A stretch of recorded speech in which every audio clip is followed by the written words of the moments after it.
বলি sand pile কি। Sand pile হচ্ছে অল্প সময়ে স্বল্প খরচে মাটিতে মোটা বালি বা স্যান্ড কেসিং পাইপের মাধ্যমে প্রবেশ করিয়ে মাটির ঘনত্ব বৃদ্ধি করাকে স্যান্ড পাইল বলে।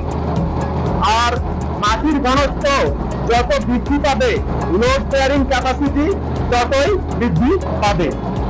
স্যান্ড পাইল মূলত দুই ধরনের মাধ্যমে করা হয়ে থাকে।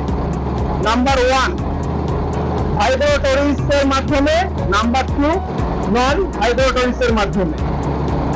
হাইড্রোটোরিস এর মাধ্যমে যেটা আমরা স্যান্ড পাইল করে থাকি, যেটার হচ্ছে লেন্থ বা গভীরতা অনেক বেশি যখন আমাদের আসে, ঠিক তখনই আমরা হাইড্রোটোরিস এর মাধ্যমে করে থাকি। এবং নন হাইড্রোটোরিস এর মাধ্যমে করা হয় যদি আমার গভীরতার স্যান্ড পাইল কম করা হয়। আমরা যে প্রজেক্টে এসেছি এইখানে মূলত নন হাইড্রোটোরিস পাইল স্যান্ডের মাধ্যমে করা হচ্ছে। আর এই পাইলিং এর ডায়া 8 ইঞ্চি এবং গভীরতা হচ্ছে 20 ফিট। এখন বলি কিভাবে আমরা স্যান্ড পাইল করব। প্রথমে ডিজাইনকৃত অংশ বা ডিজাইনকৃত জায়গা, অর্থাৎ যেখানে আমরা স্যান্ড পাইল করব, সেন্টার করে নিয়ে আমরা প্রায় 1.5 থেকে 2 ফিট পর্যন্ত গর্ত করে নেব। গর্ত করার পর আমরা ওইখানে কেসিং পাইপ প্রবেশ করাবো। এরপর কেসিং পাইপের ভেতর দিয়ে আমরা হামার প্রবেশ করিয়ে কেসিং পাইপটাকে আমরা 20 ফিট পর্যন্ত দাবাবো, অর্থাৎ 20 ফিট পর্যন্ত গভীরে নিয়ে যাব। এভাবে করে আমরা মাটি খনন করব। মাটি খনন করা শেষ হয়ে গেলে কেসিং পাইপের ভেতরে প্রথমে 1.5 থেকে 2 ফিট আমরা মাটি দেব।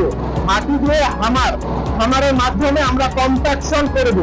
এইভাবে করে প্রথমে 3 ফিট কম্প্যাকশন করা হয়ে গেলে কেসিং পাইপটা আমরা উইন্স মেশিনের মাধ্যমে 3 ফিট উঠাই নেব। এরপরে পরবর্তীতে আবার আমরা 2 থেকে 3 ফিট মাটি ফেলিয়ে আমরা হামারের মাধ্যমে কম্প্যাকশন করব। এইভাবে করে কন্টিনিউ আমরা মাটি স্যান্ড পাইলিং করে থাকবো।